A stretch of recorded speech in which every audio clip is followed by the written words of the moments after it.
Hi hello friends, welcome back to my YouTube channel. నేను మీ పావని శ్రీకాంత్. ఈరోజు పచ్చి టమాటా చట్నీతో మేము ముందుకు వచ్చాను. ప్యాన్ తీసుకొని అందులో పచ్చి టమాటాలు వేసుకోవాలి.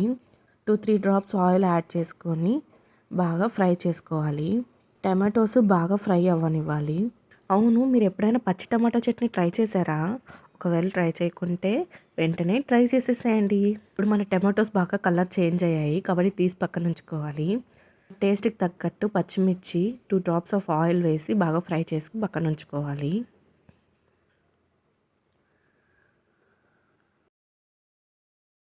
కావాల్సిన చట్నీ బట్టి పల్లీలు తీసుకొని బాగా ఫ్రై చేసి పక్కన ఉంచుకోవాలి. అవును, మీ సైడ్ పల్లీలను ఏమని పిలుస్తారు? కామెంట్ చేయండి. ఇప్పుడు మన పల్లీలు ఫ్రై అయిపోయినాయి. ఒక బౌల్లోకి తీసుకుందాం. ఫ్రై చేసి ఉంచుకున్న టమాటో, పచ్చిమిర్చి, పల్లీలు ఫ్యాన్ కింద ఉంచుకోవాలి.